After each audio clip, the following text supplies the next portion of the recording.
Bathroom ஷவரில் பூமழை போல பொழியும் நல்ல வெதுவெதுப்பான வெந்நீரில் தன் அழகான உடலை ரசித்து நனைத்துக் கொண்டிருந்தாள் 20 வயது பெண் ஒருத்தி. அவள் குளிக்கும் அழகை கண்ணாடி ஜன்னலின் வழியே கண்ணிமைக்காமல் பார்த்தபடி ஒயினை முழுங்கிக் கொண்டிருந்தான் அவள் பாய் பெஸ்டி கௌதம். அது ஊரே அமைதியாய் உறங்கிக் கொண்டிருக்கும் நள்ளிரவு நேரம். புயல் காற்று பயங்கரமாய் வீசிக்கொண்டிருந்தது. தெருக்கள் எல்லாம் பெரும்பாலும் வெறிச்சோடி இருந்தன. சென்னை சிட்டியின் ஈசிஆர் கடற்கரை ரோட்டில் இருந்த அந்த சூப்பர் மார்க்கெட் மட்டும் இன்னும் இயங்கிக் கொண்டிருந்தது. அப்பொழுது கடையில் இருந்த போன் ஒலித்தது. ஹலோ, டிமார்ட் சூப்பர் மார்க்கெட் என்றார் கடையின் சூப்பர்வைசர் சுந்தரம். எதிர்முனையில் இருந்த கௌதம், எனக்கு ஒரு பாக்ஸ் காண்டம் அப்புறம் 2 பாக்ஸ் டிஷ்யூ வேணும், உடனே ஜார்ஜ் ரெசிடென்சி ஃபிளாட் நம்பர் 303க்கு அனுப்பிடுங்க என்று தன்னுடைய ஆர்டரை சொல்லிவிட்டு அழைப்பை துண்டித்தான். போனை கீழே வைத்த சூப்பர்வைசர், டேய் கிஷோர் கிஷோர் என்று கடையில் டெலிவரி வேலை பார்க்கும் கிஷோரை அழைத்தார். அவர் குரல் கேட்டதும் அமைதியான முகத்துடன் வெளியே வந்தான் கிஷோர். கிஷோர் பார்ட் டைமில் டெலிவரி பாயாக வேலை செய்யும் 20 வயதே ஆன ஒரு கல்லூரி மாணவன். அருகில் இருக்கும் கல்லூரியில் ஃபைனல் இயர் காமர்ஸ் படித்துக் கொண்டிருக்கிறான். எப்பொழுதும் அவன் முகத்தில் ஒரு தெளிவும் தீர்க்கமும் இருக்கும். ஆனால் அவை யாவும் அவன் உடுத்தும் உடையில் இருப்பதில்லை. அதை பற்றிய அக்கறையும் அவனுக்கு இருந்ததில்லை. இன்றும் அவன் எப்போதும் போடும் பிரவுன் நிற டிஷர்ட்டும் ப்ளூ ஜீன்ஸும் போட்டிருந்தான். அவன் டிஷர்ட்டின் ஓரத்தில் ஆங்காங்கே ஓட்டை இருந்தது. அது அவன் வறுமையை சொல்லாமல் சொல்லியது. யாருமற்ற தனிமையில் இருப்பவனுக்கு அவன் கல்லூரி நண்பர்கள் தான் எல்லாமே. ஸ்காலர்ஷிப்பில் தான் அவன் படிப்பு தடைபடாமல் போய்கொண்டிருக்கிறது. இந்த சூப்பர் மார்க்கெட் பார்ட் டைம் வேலைதான் அவனுக்கான தேவைகளை ஈடுகட்டுகிறது. கிஷோர், ஒரு காண்டம் டப்பாவும் 2 டிஷ்யூ டப்பாவும் எடுத்துக்க, பக்கத்து அபார்ட்மெண்ட்ல இருக்கிற இந்த அட்ரஸ்ல கொடுத்துரு என்று சொல்லி அட்ரஸ் எழுதிய நோட்டை அவனிடம் நீட்டினார் கடையின் சூப்பர்வைசர் சுந்தரம். அதனை வாங்கிய கிஷோர் காண்டம் டப்பாவையை ஆச்சரியத்துடன் பார்த்து கொண்டிருக்க, இந்த காலத்து பசங்கெல்லாம் ரொம்ப விவரமா தான் இருக்கானுங்க என்று சொன்னார் சுந்தரம். அதை கேட்ட கிஷோர் ஒரு பக்கம் மட்டும் இதழை வளைத்து சிறு சிரிப்பை உதிர்த்தான். பல்லு இருக்கிறவன் பக்கோடா சாப்பிட்றான். டேய், இதுதான் இன்னைக்கு உன்னோட கடைசி டெலிவரி, இதை கொடுத்துட்டு நீ ஹாஸ்டலுக்கு போயிடு என்று சொன்னார். அதை கேட்டு தலையசைத்தவனின் பார்வை சட்டென்று அங்கிருந்த கேலண்டரில் விழுந்தது. அதில் இருந்த தேதியை பார்த்தவன் மூளையில் மின்னல் வேகத்தில் ஒருத்தின் நினைவுகள் வந்து செல்ல சட்டென்று அவன் முகம் பிரகாசமானது. சுந்தரம் எஃப்எம்மில் சத்தத்தை கூட்டி வைத்தார்.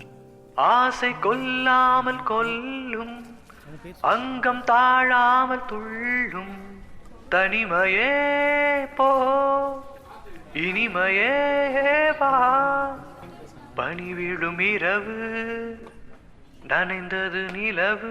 சிச்சுவேஷனுக்கு ஏற்ற ரொமான்டிக் சாங் காற்றில் மிதந்தது. அதே நேரம் கடைக்கு வெளியே சிறிது தூரம் தள்ளி 2 கார்கள் காத்து கொண்டிருந்தது.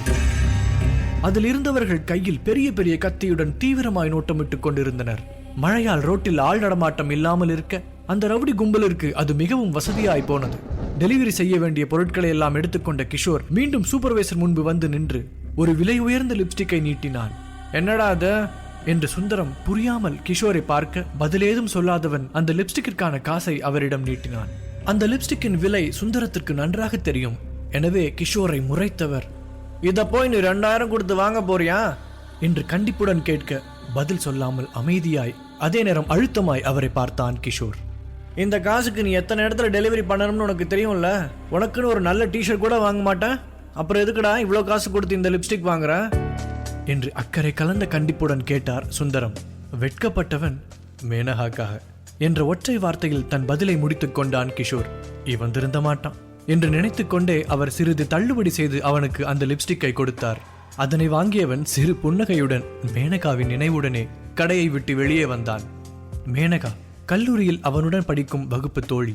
2 வருடமாக கிஷோரும் அவளும் காதலித்துக் கொண்டிருக்கிறார்கள்.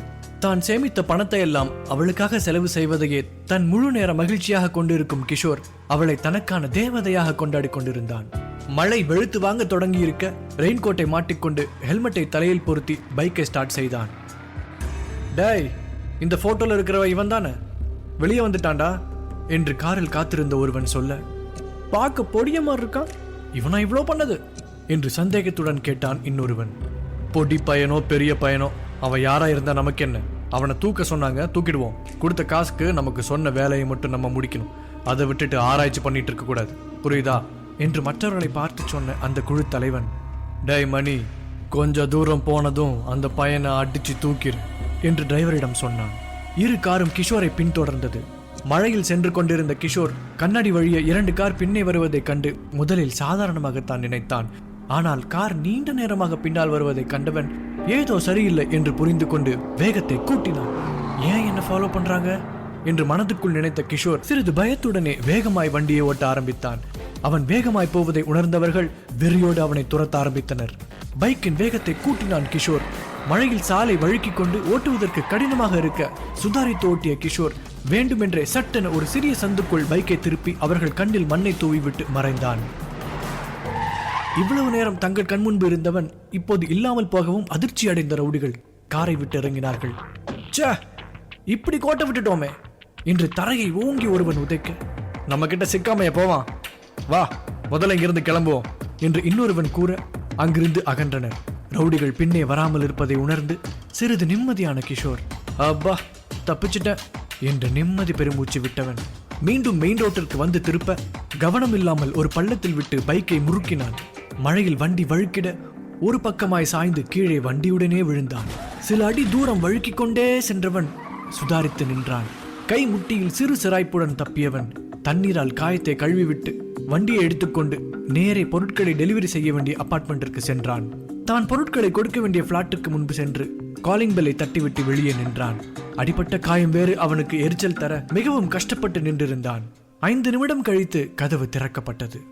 உங்க ஆர்டர் சார் என்று சொல்ல வந்தவனின் வார்த்தைகள் அதிர்ச்சியில் தொண்டை குழியில் சிக்கி நின்றது. ஒரு நொடி அவன் மூச்சு நின்று திரும்பியது. அங்கே அவன் கண்ணெதிரே வெள்ளை நிற பாத்ரோப் மட்டும் உடுத்தி ஈர கூந்தலுடன் நின்று கொண்டிருந்தாள் அவனின் உயிர் காதலி மேனகா. மீண்டும் ஒரு முறை கண்களை அகல விரித்து பார்த்தான் கிஷோர். அவளை இங்கே இப்படி ஒரு கோலத்தில் பார்ப்பான் என்று அவன் கனவிலும் நினைத்ததில்லை. அதிர்ச்சியில் அவன் இதயம் நின்றுவிடும் என்பது போல் துடித்தது. மேனகாவும் அவனை அங்கு எதிர்பார்க்கவில்லை. அது அவள் முகத்திலிருந்து அப்பட்டமாய் தெரிந்தது. நீ மேனகா, நீ இங்க என்ன என்று கிஷோர் வார்த்தைகள் தந்தி எடுத்தபடி கேட்க அவளுக்கோ உள்ளுக்குள் உதறல் எடுக்க ஆரம்பித்தது. டென்ஷனில் தன் பாத்ரோபை அவள் இறுக்கிக் கொண்டு தலைமுடியை சரி செய்து கொண்டாள். அவள் கண்களில் இப்போது ஒரு கடுமை பரவி இருந்தது. இன்னும் மேனகா உள்ளே வராததினால் அவளை தேடி உள்ளிருந்து வெளியே வந்தான் வெறும் ஷார்ட்ஸ் மட்டும் அணிந்திருந்த கௌதம். வாசலில் நிற்கும் கிஷோரை கவனிக்காதவன் மேனகாவை பின்னேர்ந்தபடி அணைத்து அவள் கழுத்தில் முத்தம் கொடுத்தபடி அவள் தோளில் முகம் வைத்தான். கிஷோரின் கண்களில் கண்ணீர் முட்டியது. கௌதமும் அவர்கள் படிக்கும் கல்லூரியில் தான் படிக்கிறான். என்ன பேபி, நீ லேட் பண்ற, சீக்கிரம் வா, சேஃப்டியா தானே நம்ம என்ஜாய் பண்ண போறோம், காண்டம் இப்ப வந்துரும் என்று கிறங்கிய குரலில் அவன் அவள் உதடுகளை விரல்களால் அழுத்த கிஷோருக்கு உலகமே இருண்டது. அவனால் அவன் கண்களை கொஞ்சமும் நம்ப முடியவில்லை. அவர்கள் இருந்த கோலமே அவர்கள் என்ன செய்து கொண்டிருந்தார்கள் என்று அப்பட்டமாய் அவனுக்கு விளக்கியது. யாரை தேவதையாய் கொண்டாடினானோ, யாரை முழுதாய் நம்பினானோ, அவளே இன்று அவன் கண் முன்னால் இப்படி ஒரு துரோகம் செய்து நின்று கொண்டிருக்கிறாள். அதிர்ச்சியில் இருந்து மீண்ட கிஷோர், டேய் கையடுறா அவன் மேல இருந்து என்று கடும் கோபத்துடன் ஆக்ரோஷமாக கௌதம் மேல் பாய்ந்தான். அவன் முகத்தில் சில குத்துகள் விழ பதிலுக்கு கௌதமும் கிஷோரை எட்டி நெஞ்சில் மிதித்தான். ஆத்திரத்தின் உச்சத்திற்கு சென்ற கிஷோர் தடியான நைட் லாம்பை தூக்கிக் கொண்டு கௌதமை அடிக்க வர, போது நிறுத்து என்று கோபமாய் கத்தி அவனை தடுத்து நிறுத்தினாள் மேனகா. கீழே போடு, போடுற கீழே என்று கிஷோரை தள்ளிவிட்டாள். கீழே விழுந்த கிஷோர் அவளை புரியாமல் பார்க்க இதற்கு மேலும் மறைக்க ஒன்றுமில்லை என்று முடிவுக்கு வந்த மேனகா அவனை ஏளனமாய் பார்த்தாள். இத்தோட எல்லாத்தையும் முடிச்சுக்கலாம் கிஷோர், லெட்ஸ் பிரேக் அப், இனிமே உனக்கும் எனக்கும் எந்த சம்பந்தமும் இல்லை என்று அவன் முகத்தை கூட பார்க்க பிடிக்காமல் கூறினாள். நடப்பது ஏதும் விளங்காமல் முழித்த கிஷோர், மேனகா என்ன சொல்ற என்று கலங்கிய விழிகளுடன் அதிர்ச்சியுடனே அவள் கைகளை பற்றி கொண்டு கேட்க, சட்டென்று அவன் கைகளை உதறி தள்ளியவள், சீ என்ன தொடாத, உன்னை பார்க்கவே எனக்கு சுத்தமா பிடிக்கல, நீ தொட்டாலே அருவருப்பா இருக்கு என்று ஏதோ அசிங்கத்தை தொட்டது போல் அவள் கையை உதறி முகம் சுழிக்க சுக்கு நூறாக உடைந்து போனான் கிஷோர். அவன் நெஞ்சை கிழிக்கும் வலி கண்களில் கண்ணீராக கசிந்து கொண்டிருந்தது. உன் தகுதி என்னன்னு உனக்கு தெரியுமா? நீ எல்லாம் என் பக்கத்துல நிக்கவே தகுதி இல்லாதவன். ஏதோ நான் ஃபர்ஸ்ட் இயர்ல அப்பாவே இருந்ததுனால தெரியாதனமா உன்னை நம்பி லவ் பண்ணி தொலைச்சிட்டேன். நீ என்னை நல்லா ஏமாத்திட்ட. ஆனா இனிமே அப்படி இருக்க முடியாது. இதுக்கு மேலேயும் என்னையே நானே ஃபூலாக்கிக்க மாட்டேன் என்று அபாண்டமாக கிஷோர் மேல் பழிகளை அடுக்கிக் கொண்டே போனாள் மேனகா. உன் கூட நான் நடந்து வர்றப்போ நம்ம காலேஜே என்னை எவ்வளோ கேவலமா பார்க்கும் தெரியுமா? எல்லாரும் சிரிப்பாங்கடா. எனக்கு அப்படியே செத்துடலாமான்னு தோணும். உன்னோட சேர்த்து என்னையும் ஒரு பெக்கர் மாதிரி தான்டா பார்த்தாங்க எல்லாரும். சே, உன்னால நான் கேட்குற எதையாவது வாங்கி தர முடியுமா? முடியாது. உன்னையே உன்னால காப்பாத்திக்க முடியல, இதுல எங்க என்ன நல்லா வச்சுக்க போற? நீ ஒரு லூசர் கிஷோர். உன் கூட இருந்தா நானும் உன்ன மாதிரி தான் காசுக்கு கஷ்டப்படணும். என்னால் அப்படி வாழ முடியாது. என் கால் தூசிக்கு கூட பெறாத உன் கூட நான் என் லைஃபை ஸ்பாயில் பண்ணணும் என்று படபடவென எரிச்சலாய் சொன்னவள் கௌதமின் கைகளை கோர்த்து அவன் தோளில் சாய்ந்து கொண்டு, இனிமே இவன் தான் என் பாய் ஃப்ரெண்ட். இவன் உன்னை விட எல்லா விதத்திலையும் பெட்டர். நீ எனக்காக வாங்கி தர எல்லாமே உன்ன மாதிரி சீப்பா தான் இருக்கும். வெளியே கூட்டிட்டு போனா கூட ரோட்டு கடையில சாப்பாடு வாங்கி தர்ற உன்ன மாதிரி ஒரு சீப்பான ஆள் கூட என்னால் இனி இருக்க முடியாது. கௌதம் தான் இனி என் பாய் ஃப்ரெண்ட் எல்லாமே என்று அனல் கங்குகள் போல வார்த்தைகளை கொட்டி தீர்த்தாள் மேனகா. அவளது ஒவ்வொரு வார்த்தைகளும் கிஷோரை உடைத்து போட்டது. மனம் உடைந்து சிலை போல் நின்றிருந்தான் கிஷோர். கண்கள் கலங்கி கண்ணீர் வெளியே வர துடித்துக் கொண்டிருக்க இவர்கள் முன்னே அழக்கூடாது என்ற எண்ணத்தில் தன்னை கட்டுப்படுத்திக் கொண்டான். இப்போது கூட அவனுக்கு மேனகா பாவம், இந்த கௌதம் தான் ஏதாவது செஞ்சு ஏமாத்திருப்பான் என்று ஒரு நொடி தோன்றியது. ஆனால் மேனகாவின் கண்களில் இருந்த துரோகம் இதற்கு மேலும் இவளை நம்புவது வீண் என்ற உண்மையை சுளீரென உரைக்க வைத்தது. வேதனை நிறைந்த விழிகளுடன் அவர்கள் இருவரையும் பார்த்தான் கிஷோர். கௌதம் அவனை பார்த்து நக்கலாய் சிரித்துவிட்டு அவன் கையில் இருந்த கவரை வாங்கியவன் அதிலிருந்த காண்டமை வெளியே எடுத்து, ப்ரோ, இருந்தாலும் உங்களுக்கு ரொம்ப பெரிய மனசு. உங்க கேர்ள் ஃப்ரெண்டுக்கு சாரி உங்க எக்ஸ் கேர்ள் ஃப்ரெண்டுக்கு நீங்களே காண்டம் வாங்கி கொடுக்குறீங்களே, ரொம்ப பெரிய மனசுதான் ப்ரோ என்று வார்த்தைகளில் காயப்படுத்தினான். இழப்பின் வலியில் கசந்த இதயத்துடனே நின்றிருந்தான் கிஷோர். இன்னும் உனக்கு இங்க என்ன வேலை? அதான் டெலிவரி பண்ணிட்டல, கிளம்பு, கெட் அவுட் என்று காட்டு கத்தலாய் கூறினாள் மேனகா. ஐ, ஸ்ட்ராபெரி ஃப்ளேவர், ரொம்ப தேங்க்ஸ் ப்ரோ. பார்த்து பத்திரமா போங்க, உங்க எக்ஸ் கேர்ள் ஃப்ரெண்டை நான் பார்த்துக்கிறேன் என்று மேனகாவை தன் பக்கம் திருப்பி கௌதம் அவள் உதட்டில் அழுத்தி முத்தம் கொடுக்க, அதையெல்லாம் பார்க்க சக்தி இல்லாத கிஷோர் வலி நிறைந்த விழிகளுடன் அங்கிருந்து கிளம்பினான். ப்ரோ, டெலிவரி காசு வாங்காம போறீங்க என்று கௌதம் வேண்டுமென்றே கேட்க அவர்களை திரும்பி கூட பார்க்காமல், உங்க ரொமான்டிக் நைட்டுக்கு அது என் கிஃப்ட் ப்ரோ என்று விரக்தியான வார்த்தைகளில் சொன்ன கிஷோர் விறுவிறுவன நடந்து வெளியே வந்தான். கதவு அடைக்கும் சத்தம் கேட்டது. மழை இன்னும் விடாமல் பெய்து கொண்டிருக்க தன்னுடைய பைக்கை எடுத்துக்கொண்டு நீண்ட தூரம் ஏதோ நினைப்பில் சென்றான். எங்கே செல்கிறான் என்றே தெரியாத ஒரு பயணம் அது. ஒரு கட்டத்துக்கு மேல் வண்டியை ஓட்டவும் மனமில்லாமல் போக பைக்கை நிறுத்திவிட்டு நட்டு நடு ரோட்டில் முட்டி போட்டு அமர்ந்து விட்டான். மனதின் பாரம் நெஞ்சை அரித்துக் கொண்டிருக்க முயன்றவரை தன் வேதனையை கட்டுப்படுத்த முயற்சி செய்தான். அவன் வாழ்வில் மேனகா ஒரு நாளும் அவனை விட்டு போக மாட்டாள் என்றே நினைத்திருந்தான். இன்று அவளின் பேச்சையும் அவளின் செயலையும் கண்டவனுக்கு மனமெங்கிலும் வெறுப்பே நிறைந்திருந்தது. அவள் பேசிய வார்த்தைகள் காதுக்குள் ஓடிக்கொண்டிருக்க தன் பாக்கெட்டில் இருந்த லிப்ஸ்டிக்கை வெளியே எடுத்து மழையில் காட்டினான். அது உருகி கரைந்து சிவப்பாக வழிந்து ஓடியது. அது முழுவதுமாக கரைந்து மறைய அவன் மனதும் கழுவி சுத்தம் செய்யப்பட்டது போலவே நிம்மதி அடைந்தது. மெல்ல எழுந்தவன் எங்கு செல்வதென்று கூட அறியாமல் வெறுப்பில் நடுரோட்டில் நின்று கொண்டிருந்தான் கிஷோர். கண்கள் தானாய் கண்ணீரை சிந்திக்கொண்டு கிரிங் கிரிங் கிரிங் கிரிங் என வைப்ரேட் ஆனது அவன் செல்போன். அதில் வந்த SMS செய்தியை ஓபன் செய்தான். Congratulations, you have successfully passed your test. Welcome to Aditya family, Mr. Kishore Aditya என்று படித்தவன் முகத்தில் எந்த ஒரு மாற்றமும் இல்லை. வெறும் வெறுமையே குடிகொண்டிருந்தது. மெசேஜ் வந்த அடுத்த நிமிடமே அவன் போன் ஒலிக்க ட்ரூ காலரில் தெரிந்த வேதாச்சலம் MABL லீகல் அட்வைசர் என்ற பெயரை கண்டு சலனமே இல்லாமல் போனையே வெறித்தான். அந்த ஓல்டு மாடல் செல்போனில் பாதி டெம்பர் கிளாஸ் உடைந்திருக்க அதில் இருந்த பெயரும் பாதிதான் தெரிந்தது. வேறு வழியே இல்லாமல் தொடர்ந்து வந்த போனை அட்டன் செய்து காதில் வைத்தான். சொல்லுங்க என்றான் கிஷோர். அந்த மெசேஜ் பார்த்துருப்பேன்னு நான் நினைக்கிறேன். இத்தனை நாள் நீ கஷ்டப்பட்டதுக்கான பலன் உனக்கு இப்போ கிடைச்சிருக்கு கிஷோர். இதுக்கு மேலேயும் நீ இப்படி இருக்கணும்னு அவசியம் இல்லை.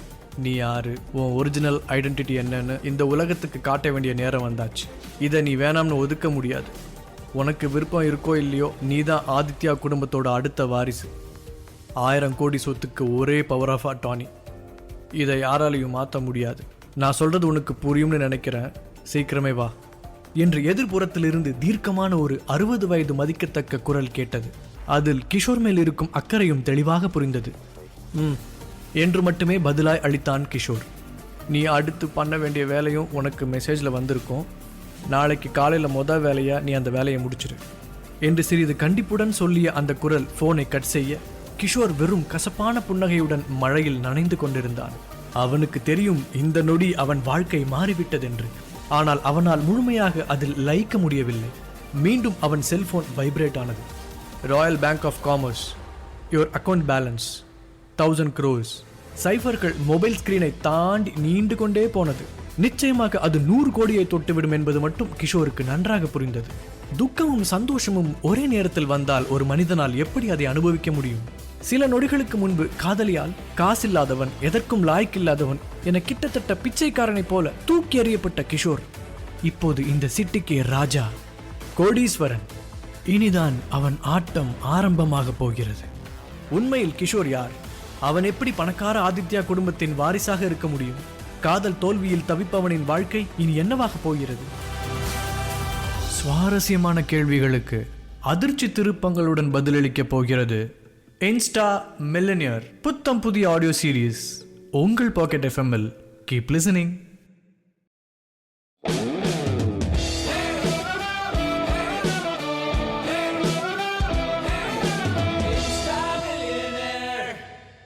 செல்போனை பேண்டில் போட்டவன் தன்னுடைய பைக்கை எடுத்துக்கொண்டு ஒரு வழியாக எப்படியோ ஹாஸ்டல் வந்து சேர்ந்தான்.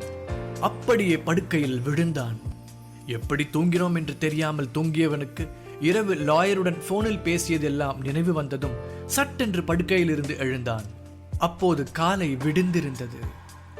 அவசரமாய் கிளம்பியவன் எப்பொழுதும் கடைக்கு கிளம்பும் எண்ணத்திலேயே டெலிவரி பாய் உடையை உடுத்திக்கொண்டு ரூமை விட்டு கிளம்பினான். அவன் நண்பர்கள் எல்லோரும் இன்னும் உறங்கிக் கொண்டிருந்தார்கள்.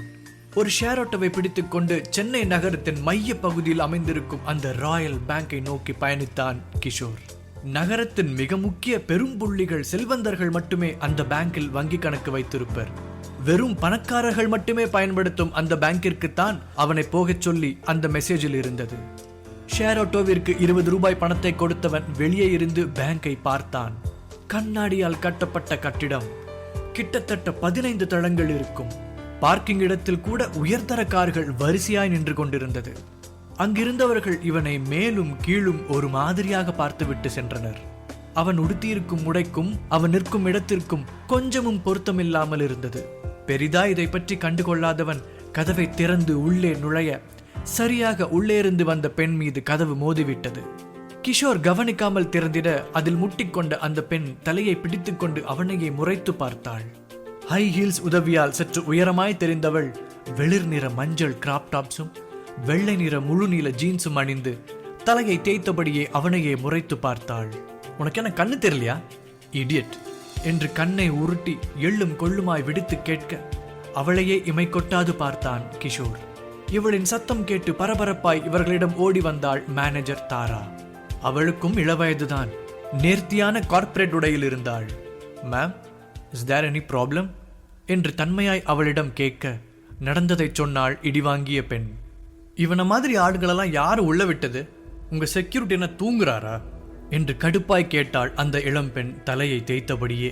சாரி மேம், நான் என்னன்னு பார்க்குறேன் என்று அவளிடம் சொன்ன மேனேஜர் தாரா கிஷோரிடம் திரும்பி, யார் நீங்க? எதுக்காக இங்கே வந்திருக்கீங்க? டெலிவரினா கேட்லேயே கொடுத்துட்டு போக வேண்டியது தானே, எதுக்கு இந்த ஃப்ளோருக்கெல்லாம் வர்றீங்க? செக்யூரிட்டி செக்யூரிட்டி என்று கூப்பிட ஆரம்பித்தாள் தாரா. மேம் 1 செகண்ட், நான் இங்கே கேஷ் வித்ட்ரா பண்ண வந்திருக்கேன். I have my account here என்று நிதானமாய் கூறினான் கிஷோர். அவன் சொன்ன பதிலை கேட்டதும் இருவரும் வெகுவாய் அதிர்ந்தனர். ராயல் பேங்கில் குறைந்தது 50 லட்சம் தொகையை வைத்திருந்தால்தான் வங்கி கணக்கையே தொடங்க முடியும். அப்படி இருக்கையில் கிஷோரின் வயதும் அவன் உடுத்தி இருக்கும் உடையும் வைத்து அவன் நிச்சயம் போய் கூறுகிறான் என்றே நினைத்தாள் தாரா. ஆனால் கிஷோர் எப்பொழுதும் போல் தீர்க்கமான பார்வையுடன் அமைதியாய் நின்று கொண்டிருந்தான். அவனை சந்தேகமாய் பார்த்த தாரா, ஓ, கேஷ் வித்ட்ரா பண்ண வந்திருக்கீங்களா? அப்போ உங்ககிட்ட எங்க பேங்க் கார்டு இருக்கணுமே. Can you show me your customer card என்று நக்கலாக கேட்டாள். ஒரு நொடி அமைதியாக இருந்தவன், என்கிட்ட கார்டு இல்லை என்று மெல்ல கூறினான் கிஷோர். இவனின் பதிலை கேட்ட அந்த இளம் பெண்ணிற்கு ஆச்சரியமாகவும் அதே நேரம் சிரிப்பாகவும் இருக்க, தாரா, நம்ம நினைச்சது போல இவன் இந்த பேங்க் கஸ்டமர் இல்லை போல என்று நினைத்தாள். அப்பொழுது அந்த பெண்ணின் அப்பா அவளை அழைக்கவும் தாராவின் கைகளை பற்றியவள், don't allow these kind of local guys inside the bank. Then there is no difference for the elite customers like us and the normal people என்று சொல்லிவிட்டு வேகமாக அங்கிருந்து கிளம்பி சென்று விட்டாள். தாரா அவர்களை பார்க்கிங் வரைக்கும் வழி அனுப்ப சென்றிருந்தாள். அதிலேயே தெரிந்தது அந்த இளம் பெண்ணின் அப்பா மிகப்பெரிய பணக்காரர் என்று. அவர்களை வழி அனுப்பிவிட்டு திரும்பி வந்த மேனேஜர் தாரா கிஷோரை தேட, அவனோ அந்த பேங்கில் விஐபிக்கு என்று சிறப்பாய் ஒதுக்கப்பட்டிருக்கும் அறைக்குள்ளே நுழைவதை கண்டவள், ஐயையோ, இவன் வேற இப்போ அங்க போறானே, சீஃப் மேனேஜர் மட்டும் பார்த்தா என்ன உண்டிலன்னு பண்ணிடுவாரே என்று மிரண்டவள் அவனை தடுப்பதற்காக ஓடினாள். ஹே நில்லு என்று சத்தமாய் கத்திட அங்கிருந்த அனைவரும் இவள் சத்தத்தில் இவளை ஒரு மாதிரியாக பார்த்து வைத்தனர். ஹிஹி, சாரி, நீங்க உங்க வேலையை பாருங்க என்று அசட்டு சிரிப்பு சிரித்து சமாளித்தவள் அவனிடம் நெருங்க வர அதற்குள் கிஷோர் அந்த அறைக்குள்ளே நுழைந்திருந்தான். உள்ளே சீஃப் மேனேஜர் சோஃபாவில் நன்றாக சாய்ந்து அமர்ந்து ஓய்வாக இருக்க இவன் உள்ளே நுழைந்த சத்தம் கேட்டு திடுக்கிட்டு எழுந்து அமர்ந்தார். உள்ளே வந்து நின்ற கிஷோரை மேலும் கீழும் ஒரு மாதிரியாக பார்த்தவர், யாரு நீங்க இங்க எப்படி உள்ள வந்தீங்க என்று சற்று அதிர்ச்சியுடனே கேட்டார் அவர். நான் இங்க என்னோட பேங்க் அக்கௌண்ட்டை செக் பண்ண வந்திருக்கேன் என்று கிஷோர் சொல்ல அவரும் அவனை ஒரு மாதிரியாக மேலும் கீழும் பார்த்தார். உனக்கு செக் பண்ணணுமா? அப்போ உங்ககிட்ட விஐபி கார்டு இருக்கா என்று தெனாவெட்டாக கேட்டார் சீஃப் மேனேஜர். அமைதியாயிருந்தான் கிஷோர். கோடி கணக்கில் சொத்து மதிப்பு உள்ளவங்களுக்கு தான் இந்த பேங்க் விஐபி கார்டு தரும். அது சரி, ஒன்ன மாதிரி ஆளுங்க கிட்ட எப்படி அது இருக்கும்? முதல்ல உன்னை யார் இங்கே உள்ள விட்டது? உங்ககிட்ட அட்லீஸ்ட் பேங்க் கார்டாச்சும் இருக்கா என்று கடுப்புடன் கேட்டார் மேனேஜர். அதற்கும் அவன் அமைதியாய் இருக்க கடுப்பான சீஃப் மேனேஜர், முதல்ல இங்கிருந்து வெளியே போ என்று சத்தமாய் கத்தினார். அவரையே அமைதியுடன் பார்த்த கிஷோர், உங்ககிட்ட ஃபிங்கர் பிரிண்ட் ரெக்கக்னிஷன் இருக்கா என்று கேட்டான். அவனை ஒரு நொடி இமைக்காமல் பார்த்த சீஃப் மேனேஜர் அதிர்ந்து நின்றார். இருக்கு, அது எதுக்கு உனக்கு என்று கேட்டார் அவர். என்னோட அக்கவுண்ட் செக் பண்ண என்று பொறுமையாய் பதில் சொன்னான் கிஷோர். இந்த பையனுக்கு இங்கே எப்படி அக்கவுண்ட் இருக்கும், ஒருவேளை ஏமாத்தணும் என்று நினைத்தபடியே ஃபிங்கர் பிரிண்ட் ரெக்கக்னிஷனரை எடுத்து வந்தார் சீஃப் மேனேஜர். கிஷோர் அவனின் கட்டை விரலை வைக்க அந்த மிஷினில் இருந்து ஒரு பீப் சத்தமும் கூடவே சிகப்பு லைட்டும் எரிந்து அதன் திரையில் finger print does not match என்று ஒளிர்ந்தது. அதை கண்ட மேனேஜருக்கு கோபம் வந்தது. தம்பி, நீ என் நேரத்தை வீணடிக்க வந்திருக்கியா? முதல்ல இங்கிருந்து போ, இல்ல செக்யூரிட்டியை கூப்பிட்டு கழுத்தை பிடிச்சி வெளியே தள்ள சொல்லுவேன் என்று காட்டமாய் கத்த, sorry, can I try one more time? நான் என்னோட ஆள்காட்டி விரலை ட்ரை பண்ணி பார்க்கவா என்று கிஷோர் கேட்க அதில் இன்னும் கடுப்பான மேனேஜர், நீ ஒவ்வொரு விரலா வச்சு பார்த்து விளையாட இது ஒன்றும் விளையாட்டு பொருள் இல்லை என்று அவர் கத்திக்கொண்டு இருக்க இவன் அதற்குள் அவனின் ஆள்காட்டி விரலை வைத்திருந்தான். உடனே அந்த மிஷினும் பச்சை நிற ஒளியை பரப்பி ஃபிங்கர் பிரிண்ட் மேட்ச்ட் பர்ஃபெக்ட்லி என்று அதன் திரையில் மின்னியது. அதை கண்ட அந்த மேனேஜர் அதிர்ந்து போனார். சந்தேகத்துடன் கம்ப்யூட்டரை சென்று பார்க்க இவனின் தகவலை கண்டு அதிர்ச்சியின் விளிம்பிற்கே சென்று விட்டார். அவர் கண்கள் விரிந்து விழிகள் கீழே விழுந்து விடுவது போல் ஆச்சரியத்தில் முன்னால் வந்தது. அதில் அவன் புகைப்படத்துடன் அவன் பெயர் கிஷோர் ஆதித்யா என்று மின்ன அதற்கு கீழ் 1000 கோடி கணக்கில் உள்ள அவன் சொத்துக்களின் விவரங்கள் மின்ன அதை கண்டு அதிர்ந்தவரின் நாக்கு மேலன்னத்தில் ஒட்டி கொண்டது. நீங்க ஆதித்யா ஃபேமிலி சேர்ந்தவரா என்று கொஞ்சமும் அதிர்ச்சி விலகாமல் மேனேஜர் கேட்க ஒரு அசட்டு சிரிப்புடன் அந்த சோஃபாவில் கம்பீரமாக சென்று அமர்ந்தான் கிஷோர் குமார். பேங்கில் கிஷோரின் அக்கவுண்டை பார்த்த மேனேஜரின் கண்கள் அதிர்ச்சியில் அகல விரிந்தது. கம்ப்யூட்டரையும் கிஷோரையும் மிரட்சியுடன் மாறி மாறி பார்த்தவர் பிறகு மிகவும் பவ்யமாய் கிஷோரிடம் வந்து, சார், நீங்க ஆதித்யா ஃபேமிலி சேர்ந்தவரா என்று கொஞ்சமும் அதிர்ச்சி விலகாமல் கேட்டார். கடை கண்ணால் அவரை பார்த்த கிஷோரின் இதழ்கள் அவர் கேட்ட கேள்விக்கு புன்னகையை மட்டுமே பதிலாய் தந்தது. சார், ப்ளீஸ் நீங்க கம்ஃபர்டபுளா உட்காருங்க என்று கூறினார் மேனேஜர். அவரை பார்த்து லேசாக சிரித்தவன் கால் மேல் கால் போட்டுக்கொண்டு நன்றாக அமர்ந்து கொண்டான். ஐ எம் சாரி சார், நீங்க யாருன்னு தெரியாம நான் அப்படி நடந்துக்கிட்டேன். I am Ganesh, chief customer manager of royal bank என்று வலிந்தபடி சொன்னார். தீர்க்கமாக அவரை பார்த்த கிஷோர், என் அக்கௌண்ட் பேலன்ஸ் எவ்வளோ இருக்குன்னு கொஞ்சம் செக் பண்ணி சொல்றீங்களா என்று கேட்டான். எஸ் ஷோர் சார், இப்பவே உங்க அக்கௌண்ட் செக் பண்ணிடலாம் சார் என்று சொன்ன கணேஷ் ஃபிங்கர் பிரிண்ட் ரெக்கக்னைசர் உதவியுடன் கிஷோரின் அக்கௌண்ட்டை ஆக்சஸ் செய்து அவனுக்கு வேண்டிய தகவல்களை எடுத்தார். சார், உங்க சேவிங்ஸ் அக்கௌண்ட்ல 350 கோடி, கரண்ட் அக்கௌண்ட்ல 100 கோடி, மொத்தமா 450 கோடி இருக்கு. உண்மையில் கணேஷிற்கு கிஷோரின் அக்கவுண்ட் பேலன்ஸ் கண்டு மூச்சு முட்டியது. ஏனென்றால் கிஷோர் வயதில் இருக்கும் யாருக்கும் தனிப்பட்ட முறையில் இந்த பேங்கில் இவ்வளவு பணம் அக்கவுண்டில் இல்லை. இவ்வளோ சின்ன வயசுல இவர் பேர்ல மட்டும் இவ்வளவு பணம் இருக்கு. நம்ம வாழ்க்கை முழுக்க இப்படி வேலை செஞ்சா கூட இந்த பணத்தை நம்மளால கண்ணால கூட பார்க்க முடியாது. ரொம்ப பெரிய குடும்பத்தை சேர்ந்தவன் தான் என்று நினைத்து கொண்டார். சார், உங்க அக்கவுண்ட்ல இன்னும் சில பல டாக்குமெண்ட்ஸ் இருக்கு, அதெல்லாம் உங்களுக்கு காட்டுறேன் என்று சொல்லிய கணேஷ் அவர் வேலையில் கவனமாக இருக்க கிஷோரின் கண்கள் கம்ப்யூட்டர் திரையை அசையாமல் பார்த்து கொண்டிருந்தது. இந்த ஃபோல்டர்ஸில் இருக்கிறது எல்லாமே உங்கள் ப்ரைவேட் ப்ராப்பர்ட்டிஸ். மும்பையில் ப்ரைவேட் பேலஸ் வாங்கியிருக்கிறதுக்கான டாக்குமெண்ட்ஸ் இது. அண்ட் அந்தமானில் சப்மரைன் ஹவுஸ் அண்ட் ஸ்விஸில் 2 ப்ரைவேட் வில்லா, இதுக்கான டாக்குமெண்ட்ஸ் இந்த ஃபோல்டரில் இருக்குது. தென் இந்த ஃபோல்டரில் ஃப்ரான்ஸில் இருக்கிற ஃபேமஸ் ஒயின் ஃபேக்ட்ரி ஓன் பண்ணதுக்கான டாக்குமெண்ட்ஸ், துபாய் 7-ஸ்டார் hotel and 42 gold bricks, Burj கலிஃபாவில் 100th ஃப்ளோரில் இருக்கிற டாப் விஐபி பிளாட், அது சம்மந்தப்பட்ட டாக்குமெண்ட்ஸ் எல்லாமே இந்த ஃபோல்டரில் இருக்குது என்று கிஷோரின் ஆயிரக்கணக்கான கோடிகளுக்கும் அதிகமான மொத்த சொத்து கணக்கை பார்த்த கணேஷிற்கு தலை சுற்றியது. கணேஷ் தன் வாழ்வில் முதல் முறையாக இத்தனை சொத்தையும் கேள்விப்படுகிறார். கணேஷ் சொல்லி முடிக்கும் வரையும் பொறுமையாய் கேட்டுக்கொண்டிருந்த கிஷோர், ஓகே கணேஷ், எனக்கு இப்போ விஐபி கார்டு கிடைக்குமா என்று கேட்டான். வாட் சார், நீங்கள் எங்கள் பேங்கோட விவிவிஐபி கஸ்டமர் சார், உங்களுக்கு இல்லாத விஐபி கார்டா?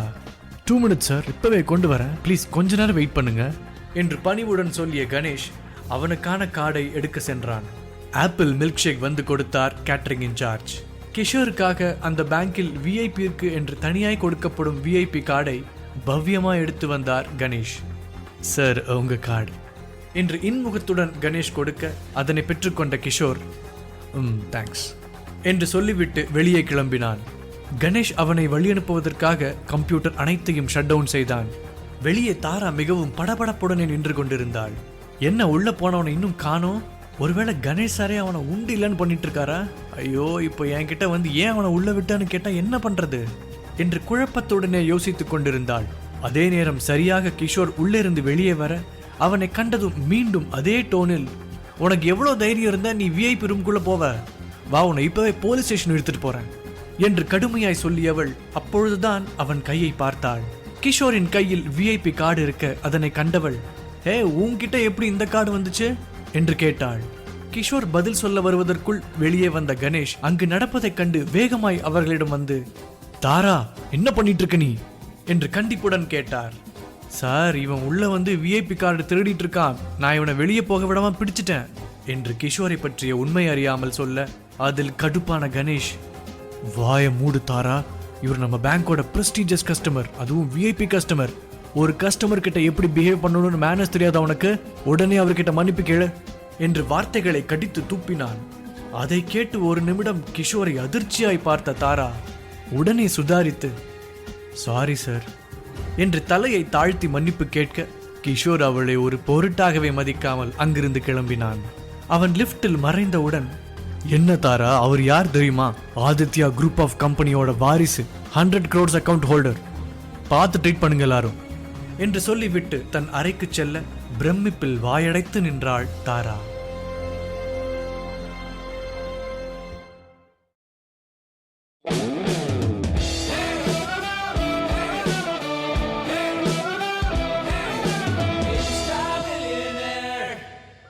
மீண்டும் ஷேர் ஆட்டோவில் டிராவல் செய்து நேரே அவன் தங்கியிருக்கும் ஹாஸ்டல் அறைக்கு வந்தவன் உடைகளை மாற்றிவிட்டு தன் கல்லூரி பையை எடுத்துக்கொண்டு கிளம்பினான். கிளாஸ் ஆரம்பித்திருந்தாலும் இன்னுமே மாணவர்கள் ஆங்காங்கே சுற்றி கொண்டுதான் இருந்தனர். அமைதியாய் நடந்து கொண்டிருப்பவனை நோக்கி கத்திக்கொண்டே ஓடி வந்தாள் நித்யா. நித்யா கிஷோருடன் படிக்கும் மாணவி, அவனுடைய நெருங்கிய தோழியும் கூட. கிஷோர் மேல் உண்மையான அன்பு கொண்ட நல்ல ஃப்ரெண்ட். பார்க்க என்னதான் டாம் பாய் தோற்றத்தில் இருந்தாலும் மென்மையான குணம் கொண்டவள். கொஞ்சம் சேட்டையும் அதிகம்தான். டே நல்லவனே, நில்றா என்று மூச்சிறைக்க ஓடி வந்து அவன் முன்னே நின்றாள். கிஷோர் அமைதியாய் என்ன என்பது போல் அவளை பார்க்க, இந்த லுக்கு ஒன்றும் குறைச்சல் இல்லை, இவ்வளோ தூரம் கத்திட்டே ஓடி வரேன்ல, என்னன்னு கேட்குறியா? ஏன்டா லேட்டு என்று கேட்டாள் நித்யா. காலையில் சின்ன வேலை விஷயமா வெளியே போயிருந்தேன். ஆமாம், நீ ஏன் இன்னும் கிளாஸ் போகாமல் இருக்க? எங்கே மற்றவங்களாம் என்று பேச்சை மாற்ற கேட்டான் கிஷோர். ஃபர்ஸ்ட் அவரே தியரி, யார் போவா? மற்றவங்களாம் கேன்டீனில் இருக்காங்க, வா நம்மளும் போவோம் என்று நித்யா பின்னே திரும்பி நடக்க, அந்த பக்கம் எங்கே போகிற, வா கிளாஸுக்கு போவோம் என்று நித்யா வரமாட்டேன் என்று அடம் பிடித்த பிறகும் அவளின் பையை பிடித்து தரவன் இழுத்து கொண்டு கிளாஸை நோக்கி சென்றான் கிஷோர். ப்ரொஃபசர் பாடம் நடத்தி கொண்டிருக்க சற்று தயக்கத்துடன் கிளாஸ் வாசலில் நின்றான் கிஷோர். என்றுமில்லாத திருநாளாய் கிஷோர் கிளாஸிற்கு லேட்டாக வருவதை அங்கு இருப்பவர்கள் தான் 8வது அதிசயமாக பார்த்து வைத்தனர். கிளாஸ் வாசலில் அவனும் நித்யாவும் அமைதியாய் நிற்க புரொஃபசர் கார்த்திகேயன் அவர்களை முறைத்துவிட்டு, இதுதான் கிளாஸுக்கு வர நேரமா, கெட்டன் என்று கடுகாய் பொறிந்தார். கிஷோர் அமைதியாய் அமர்ந்து பாடத்தை கவனிக்க தொடங்கினான். கார்த்திகேயன் மனசாட்சியே இல்லாமல் 1.5 மணி நேரம் பாடம் எடுத்துக் கொண்டிருக்க முக்கால்வாசி கிளாஸ் உறங்கிவிட்டது. கிஷோர் மட்டும் கவனமாக நோட்ஸ் எடுத்துக் கொண்டிருந்தான். பெல் அடிக்கும் சத்தம் கேட்டு படுத்திருந்தவர்கள் எல்லாரும் எழுந்திட, அடுத்த கிளாஸ்ல டெஸ்ட் இருக்கும் என்று சொல்லிவிட்டு கிஷோரை ஒரு முறை முறைத்து விட்டு சென்றார் புரொஃபசர். எப்போதும் தன்னிடம் கனிவாக நடந்து கொள்ளும் புரொஃபசர் கார்த்திகேயன் இப்படி முறைத்து விட்டு செல்வது கிஷோருக்கு நெருடலாகவே இருந்தது. கிஷோர் அருகில் வந்து அமர்ந்த நித்யா, இதுக்கு மேல என்னால கிளாஸ்ல இருக்க முடியாது, நான் நம்ம பசங்களை பார்க்க போறேன், நீயும் வா என்று அவனை இழுக்க கிஷோர் நகராமல் இருந்தான். அவன் பார்வை சென்ற இடத்தை கண்ட நித்யா அதிர்ந்து நின்றாள். அங்கு மேனகாவும் கௌதமும் கை கோர்த்தபடி சிரித்து சிரித்து பேசிக்கொண்டு வந்தனர். கிஷோரின் கிளாஸில் இருக்கும் அனைவருக்கும் அவனும் மேனகாவும் காதலித்து வந்தது தெரியும். அப்படி இருக்கையில் இன்று மேனகா கௌதமுடன் வருவதைக் கண்டு எல்லோரும் அதிர்ச்சி அடைந்தனர். ஹே, அங்க பாரு, அந்த மேனகா கௌதம் கூட வரா என்று ஒருவள் கூற, எனக்கு அப்பவே தெரியும், கிஷோர் மாதிரியான ஆளுங்க கூட அவ எப்படி இருப்பா என்று கேலியாய் கூறினான் ஒருவன்.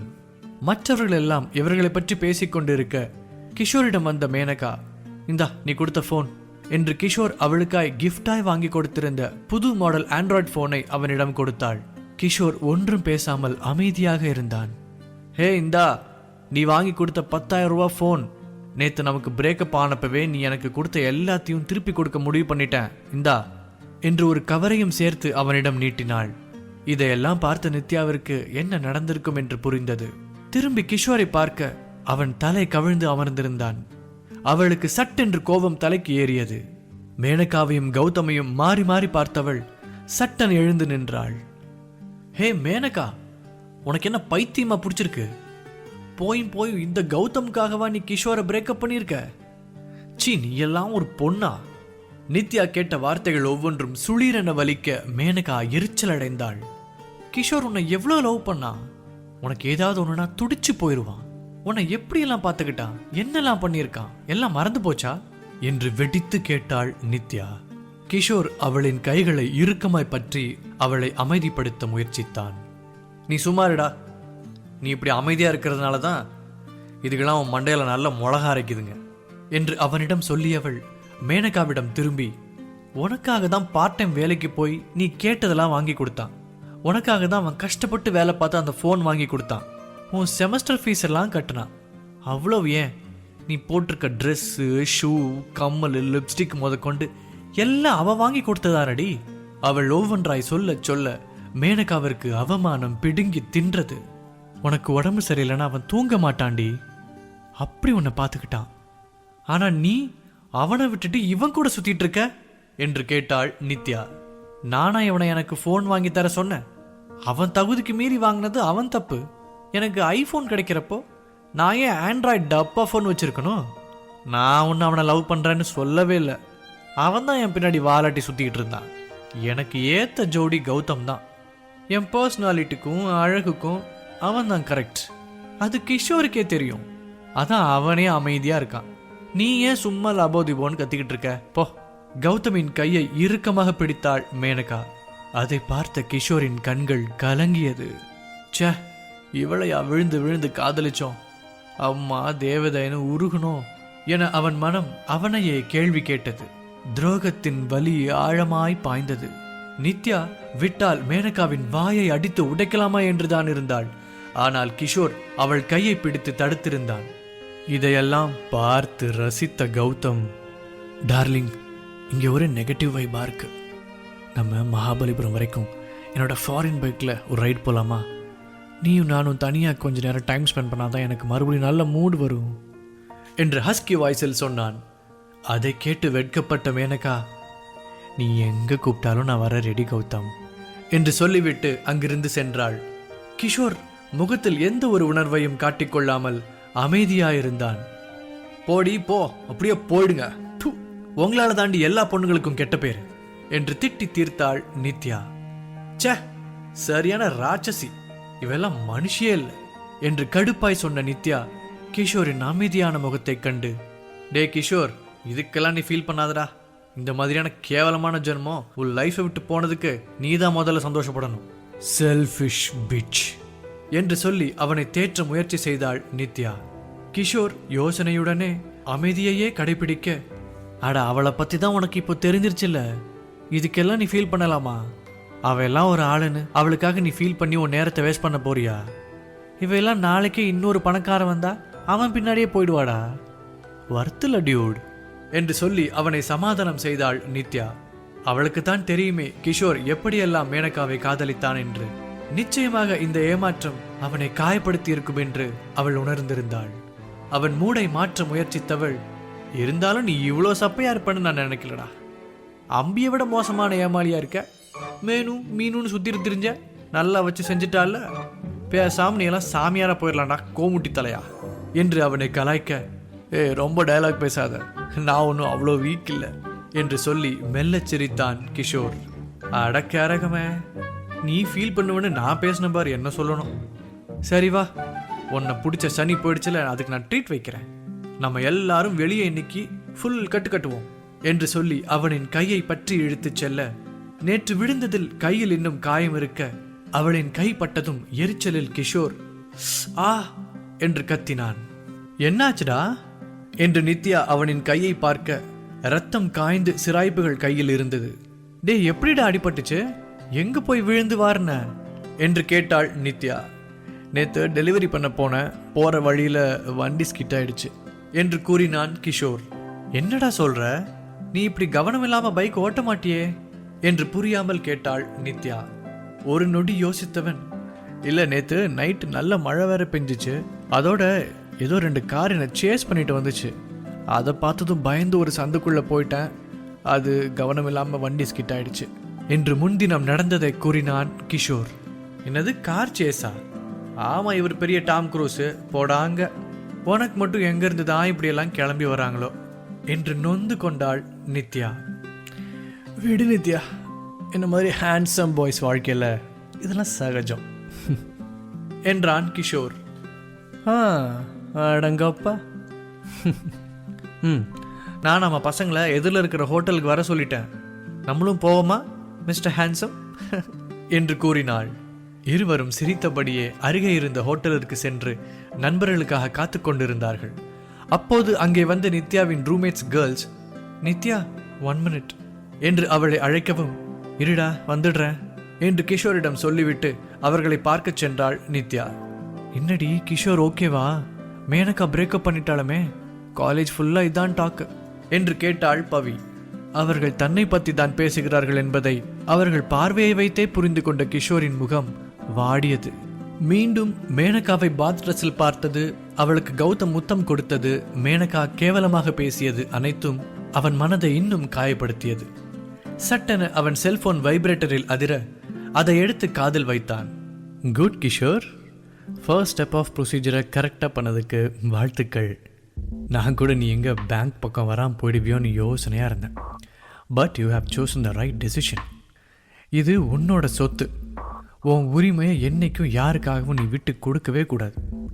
ஒரு லீகல் அட்வைஸரை மட்டும் நான் இதை சொல்லலை, உன் பேரண்ட்ஸ் எனக்கு நல்ல ஃப்ரெண்ட்ஸ், அதனால் உன்னோட வெல் விஷராகவும் இதை நான் உனக்கு சொல்கிறேன். தென் உன்னோட 100 கோடி கரண்ட் அக்கௌண்ட் ஆக்டிவேட் பண்ணியாச்சு. இனி நீ உன் இஷ்டம் போல் உன் பணத்தை செலவு பண்ணலாம். அடுத்த ஸ்டெப்ஸ் என்னென்னு லீகலாக நான் உனக்கு கைட் பண்ணிகிட்ருப்பேன். Okay, have a good day என்று சொல்ல வேண்டிய அனைத்தையும் ஒரே மூச்சில் சொல்லி முடித்தார் லாயர் வேதாச்சலம். தேங்க்ஸ் அங்கிள் என்று சொல்லிவிட்டு காலை கட் செய்தான் கிஷோர். என்ன தம்பி, வழக்கம் போல 4 சமோசாவா? சீக்கிரம் அந்த அக்கௌண்ட் பாக்கி 120 ரூபாயை முடிங்கப்பா என்று பக்கத்து டேபிளில் இருந்த கலர் பாட்டில்களை எடுத்தபடியே சொல்லிவிட்டு சென்றார் கேண்டீன் ஓனர் கணேஷ் அண்ணன். ஆனால் அவருக்கு தெரியாது, கிஷோரிடம் இப்போது இருக்கும் காசுக்கு தினமும் 10 சமோசா மலையையே வாங்கி காலேஜிற்கே 10 வருஷம் கேண்டீனில் ஃப்ரீயாக ஸ்நாக்ஸ் கொடுக்கலாம் என்று. மீண்டும் செல்போன் வைப்ரேட் ஆகியது. ஓபன் செய்ய, your account is activated. Please use our gold VIP access card for all purchases. Thanks. Have a great day. For further assistance, please connect to Royal Bank. Account balance 100 crores என்று SMS செய்தி தெரிவித்தது. அதை பார்த்து புன்னகை செய்த கிஷோர் தன் சட்டை பையை தடவி பார்க்க அதில் ஒரு கிழிந்த 20 ரூபாய் நோட்டு மட்டுமே இருந்தது. என்ன வாழ்க்கடா இது, சிரிப்பதா இல்லை அழுவதா என்று சிந்தனையில் அமர்ந்திருந்தான் கிஷோர். அப்போது அவன் ஹாஸ்டல் ரூம்மேட்ஸ் அகில், ரோஹன் இருவரும் ஹோட்டல் உள்ளே வந்தனர். இருவரையும் பார்த்து கிஷோர் கையை அசைத்தான். அகில் விஸ்காம், ரோஹன் ஹிஸ்டரி படிக்கின்றனர் அதே காலேஜில். செல்போனையே பார்த்து கொண்டு வந்த அகில் திடீரென்று போனில் வந்த செய்தியை கண்டு ஐயையோ எந்த குருவாயூரப்பா என்று அதிர்ச்சியாக அலறிட அங்கிருந்த அனைவருமே அவனை திரும்பி பார்த்தனர். அங்கு இருப்பவர்கள் ஒரு மாதிரியாக அவர்களை பார்த்தார்கள். டேய், கொஞ்ச நேரம் சும்மா வர மாட்டியா? இப்படி கத்தி அழகான பொண்ணுங்க முன்னாடி மானத்தை வாங்குறியடா என்று கூறினான் ரோஹன். அகில் ஏதோ சொல்ல வர நீ ஒன்னும் சொல்ல வேணாம் என்று சொல்லி அவனை கிஷோரிடம் இழுத்துச் சென்றான் ரோஹன். ஏன்டா இப்படி கத்துன என்று கேட்டான் கிஷோர். அதற்கு பதில் சொல்லாத அகில் அவனின் போனை அவர்கள் இருவரிடமும் காட்ட அதில் இருந்ததை கண்ட இருவருமே வெகுவாய் அதிர்ந்தனர். ஒருவரை ஒருவர் பார்த்து கொண்டனர். டே, என்னடா நடக்குதுங்க என்று கிஷோர் அதிர்ச்சியுடன் கேட்க ஹவுஸ் இட் பாசிபிள்டா என்று திகைப்பு குறையாமல் கேட்டான் ரோஹன். தெரியல மச்சான், வாங்கடா நம்ம ரூமுக்கு போவோம் என்று அகில் கூற நித்யாவிடம் அவசர வேலை, ஹாஸ்டலுக்கு போகிறோம், நீ உன் ஃப்ரெண்ட்ஸ் கூட சாப்பிட்டு கிளம்பு, பை என்று சொன்ன கிஷோர் தன் நண்பர்களுடன் விரைவாக அவர்கள் தங்கியிருக்கும் ஹாஸ்டல் அறையை நோக்கிச் சென்றான். டே டே டே நில்லுங்கடா என்று கத்திய நித்யா இப்போ எதுக்கு இப்படி ஓடுறானுங்க என்று யோசனையில் நின்றாள். அதே வேளையில் கிஷோர் அவன் நண்பர்களுடன் தங்கியிருக்கும் ஹாஸ்டல் அறையை வேறு இருவர் திறந்து கொண்டு உள்ளே நுழைந்தனர்.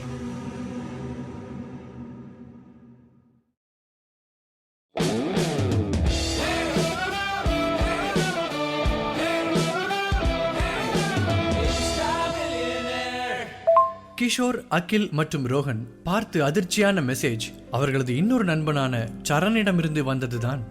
சரண் என்பவனும் கிஷோரின் ரூம்மேட். அவன் பார்ப்பதற்கு உடல் கட்டுமஸ்தானாக இருப்பான். அவர்கள் வசிக்கும் அதே பகுதியில் ஒரு ஜிம் வைத்து நடத்தி வருகிறான். சரண் சில நாட்களாக பிரியா என்ற ஒரு பெண்ணை காதலித்துக் கொண்டிருந்தான். ஆனால் இந்த விஷயத்தை அவன் அவனது நண்பர்களிடம் மறைத்து வைத்திருந்தான். பின் இன்று அவனது காதலியை அவர்களுக்கு அறிமுகப்படுத்தி வைக்க நினைத்த சரண் அவர்களது வாட்ஸ்அப் குரூப்பில் ஒரு மெசேஜை அனுப்பினான். ஃப்ரெண்ட்ஸ், நான் ஒரு பொண்ணை காதலிக்கிறேன், அவளை உங்ககிட்ட அறிமுகப்படுத்த இப்போது நம்ம ரூமுக்கு கூட்டிகிட்டு வந்திருக்கேன், ஸோ உடனடியாக ரூமுக்கு வாங்க. இந்த மெசேஜை பார்த்ததும் தான் அகில் அதிர்ச்சியாகி ஹோட்டலில் கத்தினான்.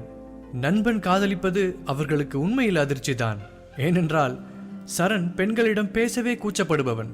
மேலும் அவன் பெண்களிடம் பேசுவதை கூட அவர்கள் யாரும் பார்த்ததில்லை. கிஷோர், அகில், ரோஹன் மூவரும் அவர்களது அறைக்கு வந்தடைந்தனர். கதவை திறந்து உள்ளே பார்க்க சரண் அவனது காதலியுடன் வெட்கம் கலந்த சிரிப்புடன் அவர்களை பார்த்தான்.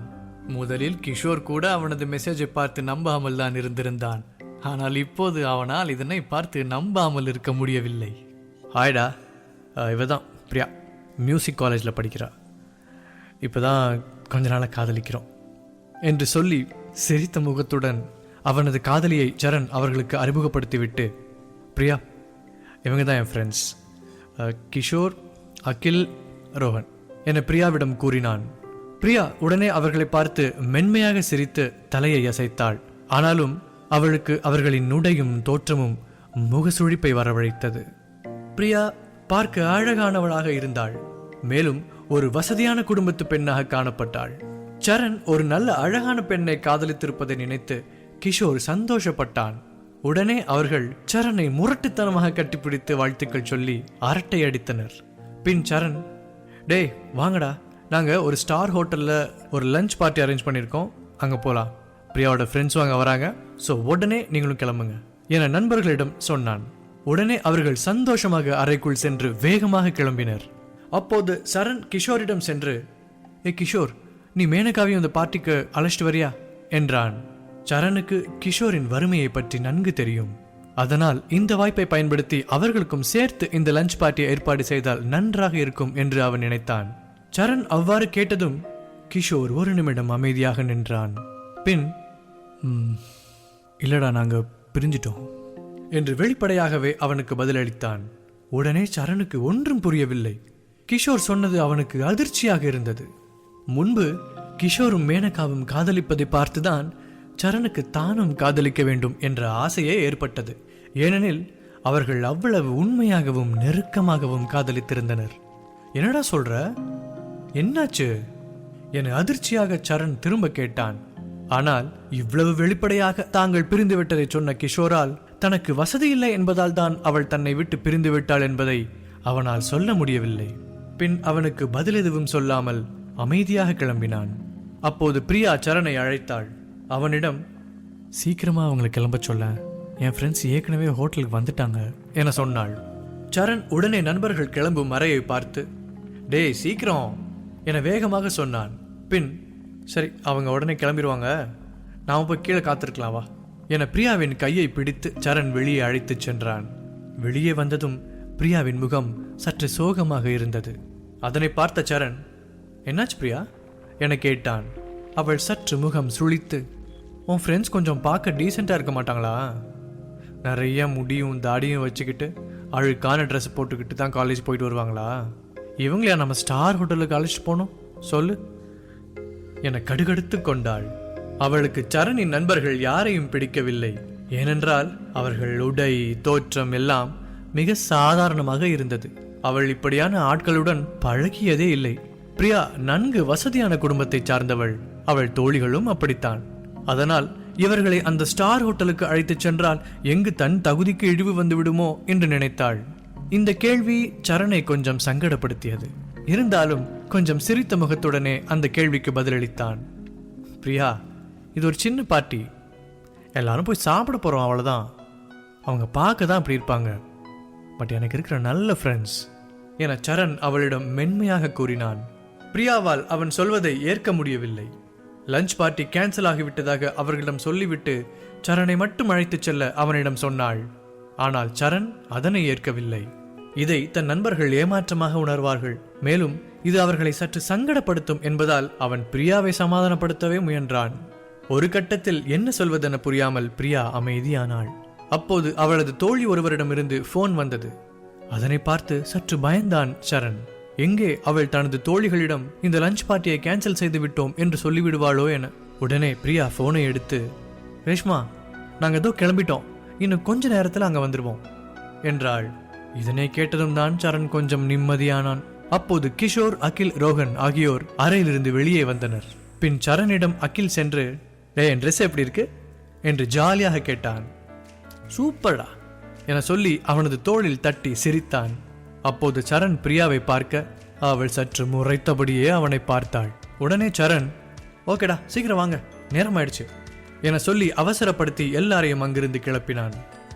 இங்கு ஸ்டார் ஹோட்டலின் உள்ளே பிரியாவின் தோழிகள் ரேஷ்மா, டெய்சி மற்றும் சிந்து ஆகியோர் அவர்களுக்காக அரட்டை அடித்துக் கொண்டு காத்திருந்தனர்.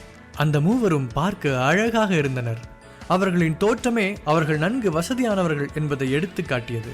அந்த மூவரில் ரேஷ்மா மட்டும் சற்று அதிக வசதியானவள். அவளது அப்பா நகரத்தின் பணக்காரர்களில் ஒருவர் ஆவார். ரேஷ்மா பார்க்க வெள்ளையாகவும் ஒரு இளவரசி போலவும் இருந்தாள். அவர்கள் அரட்டை அடித்துக் கொண்டிருக்கும் போது டெய்சி ரேஷ்மாவின் நெற்றியில் இருக்கும் சிறு வீக்கத்தை பார்த்து, ரேஷ்மா, உன் நெத்திக்கு என்னாச்சு, ஏன் இப்படி வீங்கி இருக்கு என்றாள். ஓ இதுவா என ரேஷ்மா அந்த வீக்கத்தை சற்று தொட்டுவிட்டு, நான் என் அப்பாவோட ராயல் பேங்க்குக்கு போயிருக்கும் போது அங்க ஒரு பையன் வந்து கதவை வேகமா திறந்துட்டான், அப்பதான் நெத்தியில் அடிபட்டுருச்சு என்றாள். அப்போது சிந்து, பையனா, உன் பார்க்க எப்படி இருந்தா என ஆர்வமாக கேட்க, உடனே டெய்சி, ராயல் பேங்க்குக்கு வரானா சும்மா ராயலா தாண்டி இருப்பான் என பதில் சொல்லி அரட்டை அடித்து இருவரும் சிரித்தனர். அப்போது ரேஷ்மா தன்னை இடித்தவனை நினைத்து பார்த்து, அவன் ஒன்றும் பார்க்க பணக்கார குடும்பத்தை சேர்ந்தவன் மாதிரிலாம் தெரியல என்றாள். மேலும் அவளுக்கு அவன் தோற்றம் மிகவும் அருவருப்பாக இருந்தது போல் பாவனை செய்தாள். டெய்சி, அப்புறம் எப்படி அவனை உள்ள விட்டாங்க? அந்த பேங்க்ல பல கோடி ரூபா பணம் வச்சிருக்கவங்களுக்கு மட்டும்தானே அக்கௌண்ட் ஓபன் பண்ணி தருவாங்க என கேட்டாள். அதற்கு சிந்து, சில நேரத்தில் பணக்காரங்க கூட சாதாரணமாக தான் இருப்பாங்க என்றாள்.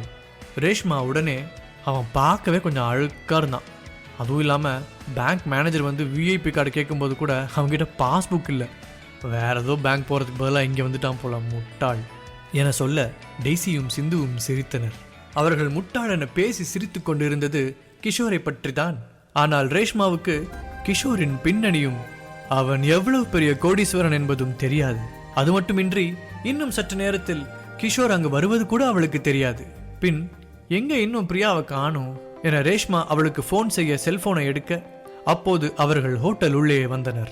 அப்போது கிஷோர் சரணிடம், நீங்க போங்க, நான் பாத்ரூம் போயிட்டு வரேன் என சொல்லிவிட்டு பாத்ரூமுக்கு சென்றான். மற்றவர்களுடனே உள்ளே சென்றனர். பிரியா அவள் தோழிகளை பார்த்து சிரித்தபடியே வந்தாள். அகிலும் ரோகனும் பிரியாவின் தோழிகளை பார்த்து ஆச்சரியத்தில் இருந்தனர். அவர்கள் எவ்வளவு அழகாக இருக்கின்றனர் என ஒருவருக்கொருவர் பேசிக்கொண்டனர். அதே நேரம் பிரியாவின் தோழிகளுக்கு சரணின் நண்பர்களை பார்த்ததும் அவர்களின் புன்னகை முகம் சற்று மாறியது. அவர்களின் தோற்றம் பிரியா தோழிகளை ஏமாற்றியது. தன் தோழிகளின் முகத்தை பார்த்ததும் பிரியாவுக்கு சற்று தர்ம சங்கடமாகவே இருந்தது. இப்படித்தான் நடக்கும் என்று அவளுக்கு முன்பே தெரியும். அதனால்தான் அவள் இந்த பார்ட்டியை கேன்சல் செய்து விடலாமா என சரணிடம் கேட்டாள். பின் இயல்பான சூழலை உருவாக்க பிரியா சிரித்தபடியே சரணை அவள் தோழிகளுக்கு அறிமுகம் செய்து வைத்தாள். அப்போது கிஷோர் அங்கு வந்தான். அவனை பார்த்ததும் ரேஷ்மாவின் கண்கள் அகல விரிந்தது. அவள் முகம் அதிருப்தியுடன் காணப்பட்டது. கிஷோர் ரேஷ்மாவை பார்த்ததும் அடையாளம் கண்டு கொண்டான். மேலும் அவள் கண்களை பார்த்ததும் அவள் தன்னை எவ்வளவு வெறுக்கிறாள் என்பதை அவனால் புரிந்து கொள்ள முடிந்தது. இருந்தாலும் குழப்பத்துடனே அவள் அருகில் இருக்கும் நாற்காலியில் சென்று உட்கார்ந்தான். ரேஷ்மா அவன் தன் பக்கத்தில் உட்கார்ந்திருப்பதை சற்று அருவருப்பாகவே உணர்ந்தாள். சற்று நேரம் கழித்து அவள் நெற்றியில் இருக்கும் வீக்கத்தை பார்த்த கிஷோர் அதனை பற்றி விசாரித்துவிட்டு மன்னிப்பு கேட்டான். கிஷோர் கேட்ட மன்னிப்பில்தான் டெய்சிக்கும் சிந்துவுக்கும் கிஷோர் தான் அவளை பேங்கில் காயப்படுத்திய அந்த ஆள் என்பது தெரிய வந்தது. பின் அவர்கள் ராயல் பேங்கில் நடந்ததை சொல்லி கிஷோரை கிண்டல் அடித்தனர். ஆனால் கிஷோரோ எதையும் கண்டுகொள்ளாமல் அமைதியாகவே இருந்தான். அவன் முகத்தில் சிறிதளவு கூட பணக்கார திமிர் தென்படவே இல்லை. உண்மையை சொல்ல வேண்டுமென்றால் கிஷோரால் அந்த இடத்தை சுலபமாக வாங்க முடியும். ஆனால் அங்கிருந்தவர்களோ அவன் இந்த இடத்திற்கு வரவே தகுதி இல்லாதவன் போல் பேசினார்கள். ரேஷ்மா கிஷோரை பார்க்க பார்க்க கோபமாகவே இருந்தாள். அவளால் அங்கு உட்கார்ந்திருக்க முடியவில்லை. மேலும் சரணின் நண்பர்கள் டீசென்டாக இருப்பார்கள் என நினைத்துதான் அவள் இந்த பார்ட்டிக்கு வந்தாள். ஆனால் அதுவும் ஏமாற்றத்தில் முடிய இனி இங்கு இருப்பது பயனில்லை என நினைத்தாள். அந்த கோபத்துடனே தனக்கு சற்று வேலை இருப்பதாக சொல்லிவிட்டு அங்கிருந்து புறப்பட்டாள். உடனே சிந்துவும் டெய்சியும் கூட ரேஷ்மாவுடன் செல்வதையே விரும்பினர். ரேஷ்மா கோபமாக அங்கிருந்து வெளியே செல்லும் போது சரியாக கவனிக்காமல் எதிரில் வந்த ஒருவரின் தோளில் மோதினாள். அவனை பார்க்க கோட் சூட் அணிந்து தொழிலதிபர் போல் தோன்றினான். அவன் தன்னை இடித்த ரேஷ்மாவை திரும்பி பார்த்தான். ஆஹா, எவ்வளவு அழகாக இருக்கிறாள் என அவன் மனதுக்குள் நினைத்து கொண்டான். ரேஷ்மா சாரி கவனிக்கல என அவனிடம் சொன்னாள். அதற்கு அவன் அவள் தோள் மேல் கையை வைத்து பரவாயில்ல என்றான். மேலும் அவளை பார்த்து சிரித்து வழிந்தான்.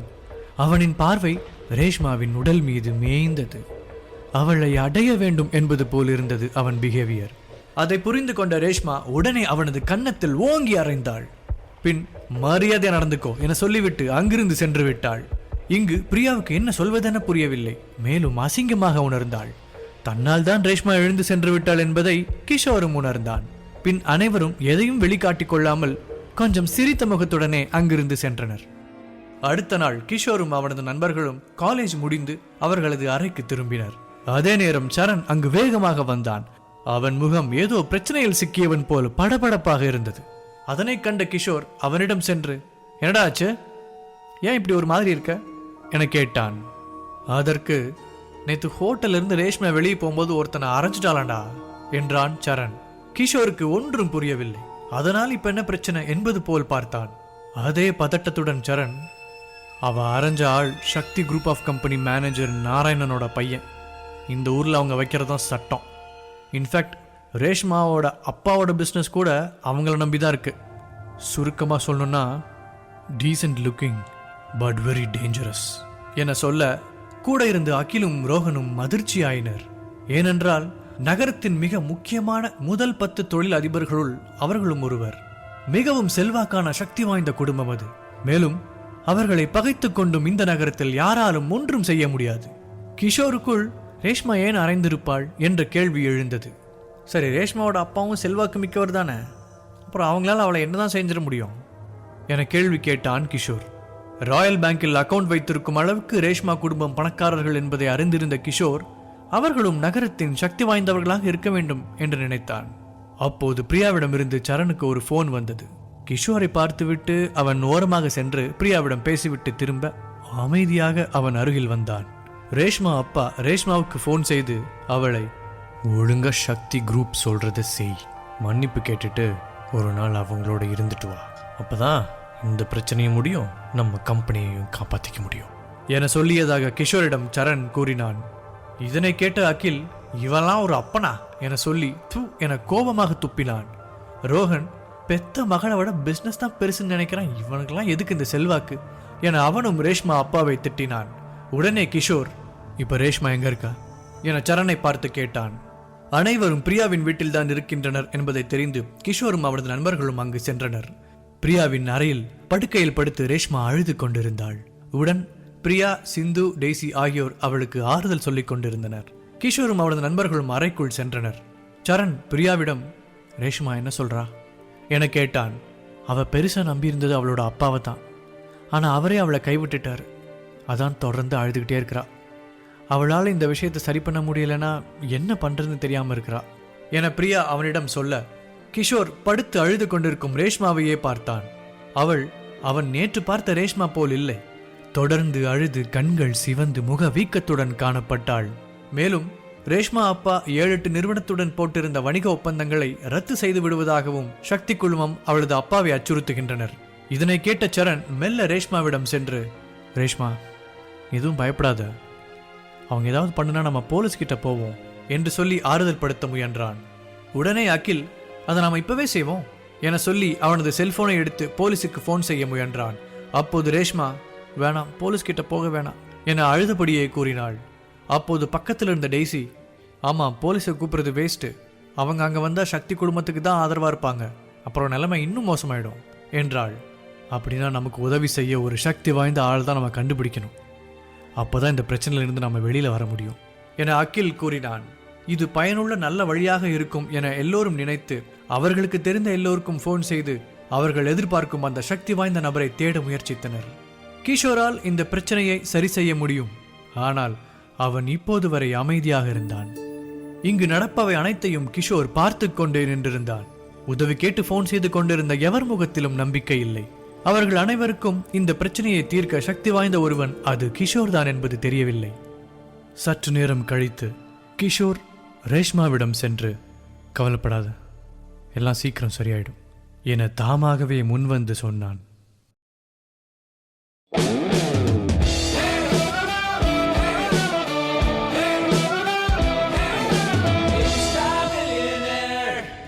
ரேஷ்மாவின் பிரச்சனையை தான் தீர்த்து வைக்கிறேன் என்பதை கிஷோர் நேரடியாக சொல்லாமல் அவளுக்கு ஆறுதல் சொல்வதைப் போல் சொன்னான்.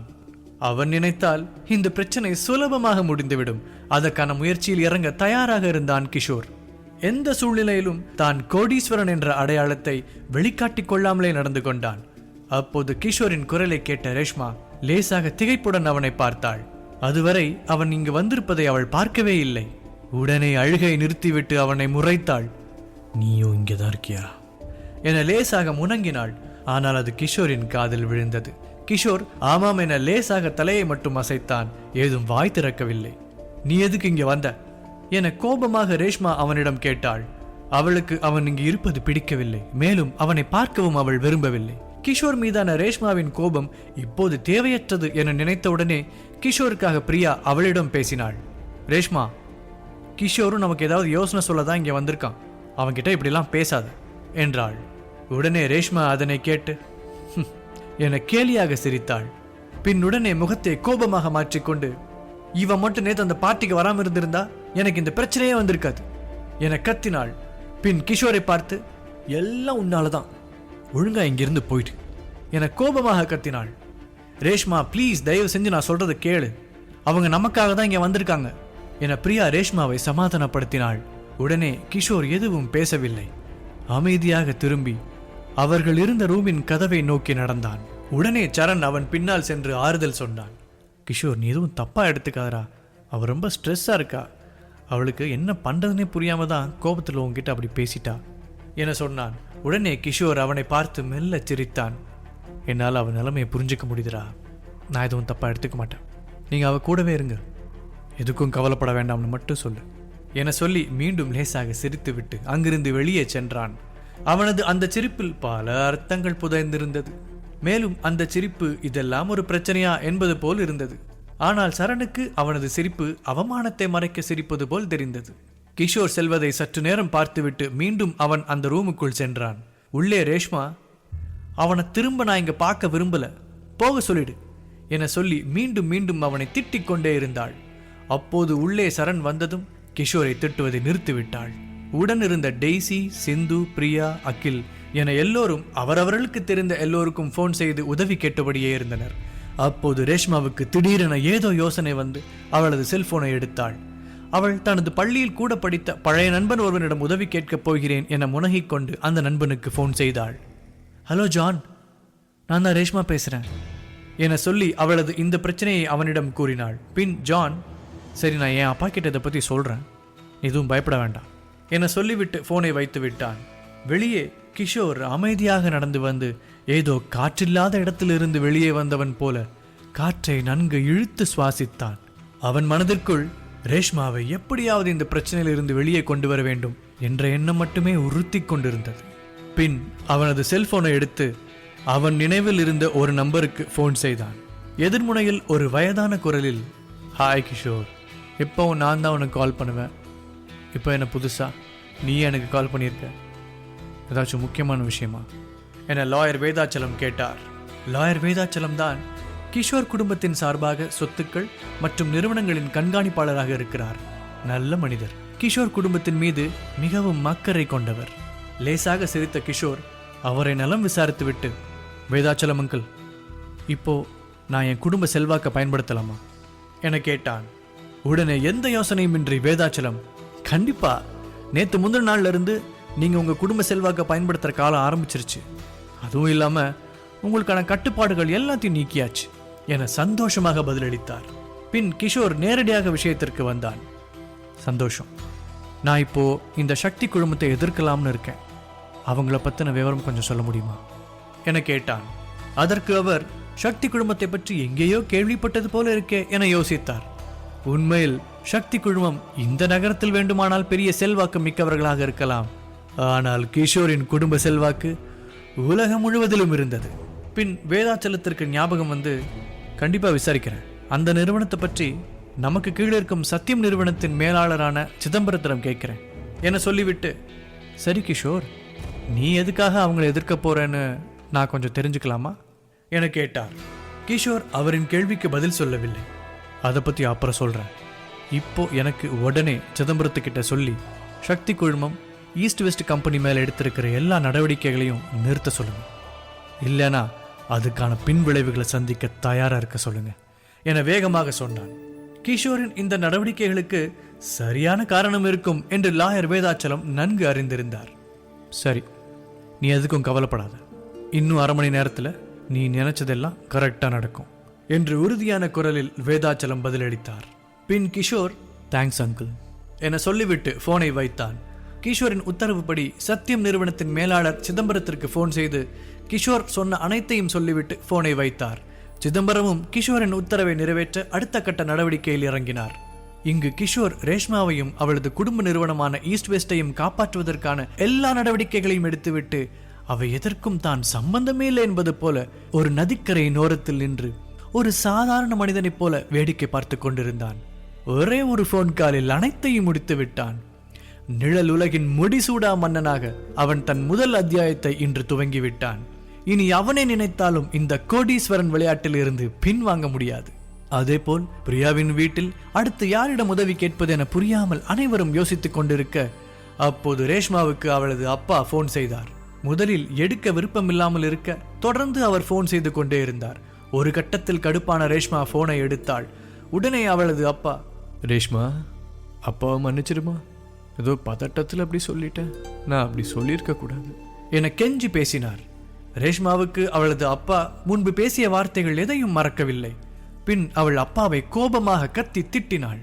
அவளது அப்பா தன் மகள் திட்டுவது நியாயம்தான் எனவும் ஒரு அப்பாவாக தான் இப்படி பேசியிருக்க கூடாது எனவும் நினைத்து வருந்தினார். இல்லம்மா, எல்லா பிரச்சனையும் சால்வ் ஆயிடுச்சு. சக்தி குரூப் ஆஃப் கம்பெனிஸ் அவங்க டிமாண்ட் எல்லாத்தையும் வித்ட்ரா பண்ணிட்டாங்க.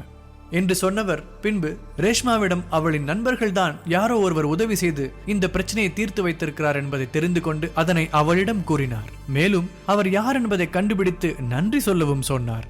இப்போது ரேஷ்மாவுக்கு ஒன்றும் புரியவில்லை. அவளுக்கு யார் உதவி செய்திருப்பார்கள் என்ற யோசனையுடனே தன்னுடன் இருந்த அனைவரையும் பார்த்தாள். ஏ டெய்சி, நீதானே எனக்கு உதவி பண்ண என ரேஷ்மா அவளிடம் கேட்க, இல்ல, நான் கால் பண்ண யாரும் நமக்கு உதவ முன்வரல என டெய்சி பதிலளித்தாள். பின் குழம்பி பிரியா, சிந்து, சரண், அகில் என எல்லோரிடமும் எனக்கு யார் உதவி செய்தது என கேட்டு பதில் கிடைக்காமல் யோசனையிலேயே இருந்தாள். அப்போதுதான் கிஷோர் அவளது ஞாபகத்துக்கு வந்தான். ஆனால் அவனுக்கு சரியா பேங்க் கூட போக தெரியாது, கண்டிப்பா அவனால் எனக்கு உதவி செஞ்சிருக்க முடியாது என அவளுக்குள் நினைத்து கொண்டாள். அப்படின்னா யாரா இருக்கும்?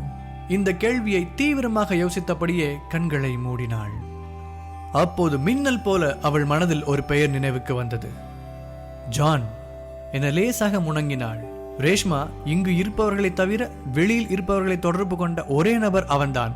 கண்டிப்பாக அவன்தான் உதவி செய்திருக்க வேண்டும் என நினைத்து செல்போனை எடுத்து அவனுக்கு போன் செய்தாள். ஹாய் ரேஷ்மா, சொல்லு என எடுத்ததும் ஜான் கேட்டான். ஜான், நீதான் எனக்கு உதவி செஞ்சியா என தாமதிக்காமல் ரேஷ்மா இந்த கேள்வியை கேட்டாள். உடனே ஜான், தெரியல ரேஷ்மா, நீ எனக்கு ஃபோன் செஞ்சதும் உடனே நான் என் அப்பா கிட்ட விஷயத்த சொன்னேன். அவரும் சரி நான் பார்த்துக்கிறேன், பிரச்சனையை சரி பண்ணிடுறேன்னு சொன்னார். ஆனால் அதுக்கப்புறம் நான் இன்னும் என் அப்பா கிட்ட எதுவும் கேட்கலையே என நிச்சயமற்ற முறையில் சொன்னான். உடனே ரேஷ்மா சந்தோஷமானாள். ஜான் தான் உதவினான் என உறுதிப்படுத்தி கொண்டு, பிரச்சனை முடிஞ்சிருச்சு ஜான், ரொம்ப நன்றி, நீதான் எனக்கு தெரியும், தேங்க்ஸ் தேங்க்ஸ் தேங்க்ஸ் அலாட் என அவனிடம் சொன்னாள். மேலும் சக்தி குழுமத்தை சமாதானப்படுத்தும் அளவுக்கு தனக்கு ஒரு நண்பன் இருப்பதை நினைத்து ரேஷ்மா சந்தோஷப்பட்டாள். பாவம், அவளுக்கு உண்மை என்னவென்றே தெரியவில்லை. இது அத்தனைக்கும் காரணம் கிஷோர் தான் என்று அவளுக்கு மட்டுமில்லை, கிஷோரின் நண்பர்களுக்கும் கூட. இரவு கிஷோர் அமைதியாக அவனது அறைக்கு சென்றான். தனது செல்வாக்கு உலகம் முழுக்க இருந்தாலும் அதனை சரியாக பயன்படுத்தும் விதத்தில் பயன்படுத்திவிட்டு இப்போது மிக சாதாரணமானவனாக மாறி படுக்கையில் படுக்க சென்றான். அப்போது லாயர் வேதாச்சலம் அவனுக்கு போன் செய்தார். சத்தியம் நிறுவனத்தின் மேலாளர் சிதம்பரம் உன்னை சந்திக்க விரும்புகிறார் என கிஷோரிடம் சொன்னார். அவங்கள சந்திக்கிறது எனக்கும் சந்தோஷம்தான் என கிஷோர் சொன்னதும், அப்ப அவரை உன் காலேஜ்ல வந்து பார்க்க சொல்லட்டுமா என திரும்ப கேட்டார். கிஷோர் அவரை காலேஜில் சந்திப்பது வசதியாக இருக்காது என நினைத்தான். மேலும் இங்கு வந்தால் தன்னுடைய அடையாளம் தெரிந்துவிடும் என்றும் நினைத்தான். அவன் மிக எளிமையாக வாழவே விரும்பினான். வேண்டாம் அங்கிள், அவர் என்னை காலேஜில் மீட் பண்ண வேண்டாம், ஏதாவது ஹோட்டலில் மீட் பண்ண சொல்லுங்க என கிஷோர் சொன்னான்.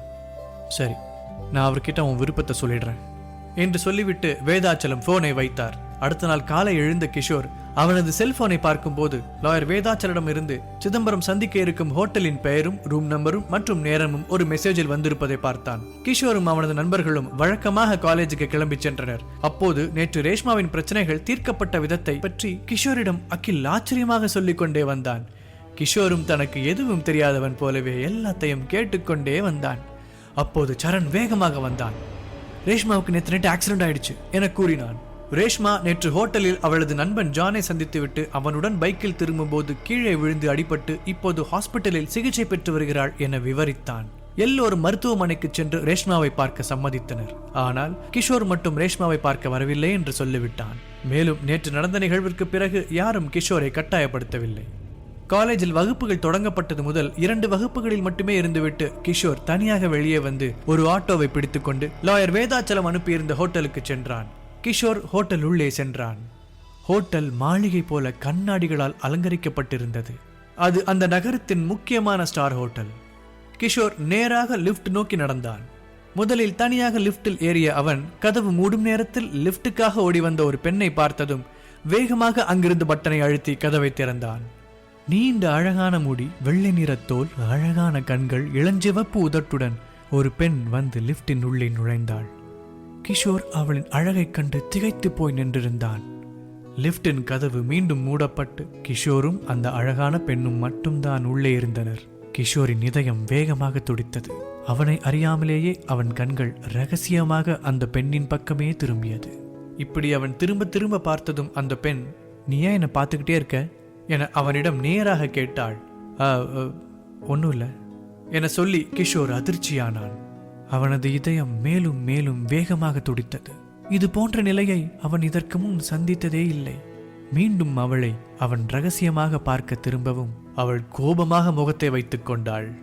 கிஷோரின் உடம்பு சற்று சூடு அதிகமாகி மூக்கின் வழியாக ரத்தம் வழிந்தது. அதனை துடைத்துக் கொண்டிருக்கும் போது மூக்கில் அரிப்பு ஏற்பட்டு ஹச் என தும்ப அவன் மூக்கில் இருந்த ரத்தம் அவள் டிரெஸ் மேல் தெளித்திருந்தது. உடனே அவள் அவனை திட்ட, கிஷோர் சாரி சாரி என சொல்லி அவனது கைக்குட்டையால் அவள் டிரெஸ்ஸில் இருக்கும் இரத்தத்தை துடைக்க முயலும் போது யதார்த்தமாக அவனது கை அவள் மார்பகத்தில் பட அவள் கிஷோரை ஓங்கி அறைந்தாள். அந்த நேரத்தில் லிப்ட் நின்று கதவு திறக்க கிஷோரை திட்டியபடியே அவள் பாத்ரூமுக்குள் சென்றாள்.